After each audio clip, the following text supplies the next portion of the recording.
ঠাকুরগাঁওয়ের বালিয়াডাঙ্গিতে দুই স্থান থেকে গৃহবধূ আনু বেগম ও বৃদ্ধা সালেহা খাতুন নামের দুজনের মরদেহ উদ্ধার করেছে পুলিশ।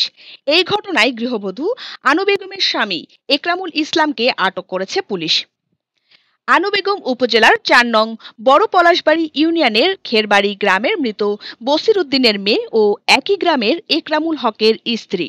অন্যদিকে বৃদ্ধা সালেহা খাতুন উপজেলার ২ নং চারল ইউনিয়নের মধ্য চারল কাচাহাড়িপাড়া এলাকার বীর মৃত মুক্তিযোদ্ধা লেদু বক্সের স্ত্রী।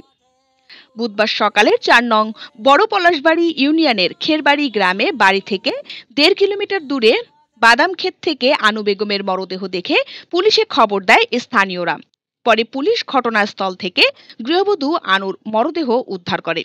এ সময় গৃহবধূর পরিবারের লোকজন স্বামী ও শ্বশুরবাড়ির লোকজনের বিরুদ্ধে নির্যাতন করে হত্যার অভিযোগ তুলে পুলিশ আনু বেগমের স্বামী একরামুল হককে আটক করে। আটক একরামুল খেরবাড়ি গ্রামের ইয়াজউদ্দিনের ছেলে। গৃহবধূ আনুর ভাই রেসেবুলের অভিযোগ, প্রেমের সম্পর্কে জড়িয়ে তার বোন একরামুলকে বিয়ে করেছেন ২৫ বছর হলো। একদিন শান্তিতে সংসার করতে পারেনি। স্বামী ও শ্বশুরবাড়ির লোকজনের অত্যাচার ছিল নিত্যদিনের সঙ্গী। মঙ্গলবার রাতভর নির্যাতন করে হত্যার পর বাড়ি থেকে অদূরে ফেলে এসেছে বোনের মরদেহ। এটা পরিকল্পিত হত্যাকাণ্ড বলে দাবি করছেন তিনি। এদিকে উপজেলার ২ নং চারল ইউনিয়নের মধ্য চারল কাচাহাড়িপাড়া এলাকায় নিজ শয়নঘরের দরজা বন্ধ করে গলায় ফাঁস দেয় বৃদ্ধা সালেহা খাতুন। পরে বাড়ির লোকজন দরজা ভেঙে তার মরদেহ উদ্ধার করে পুলিশে খবর দেয়।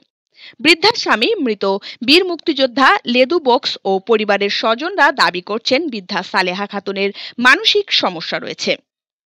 বালিয়াডাঙ্গি থানার ভারপ্রাপ্ত কর্মকর্তা শওকত আলী সরকার জানান, গৃহবধূর মরদেহ উদ্ধার করে মর্গে পাঠানো হয়েছে। এই ঘটনায় গৃহবধূর ভাইয়ের অভিযোগের প্রেক্ষিতে স্বামীকে আটক করেছে পুলিশ। এই ঘটনায় মামলা প্রক্রিয়াধীন।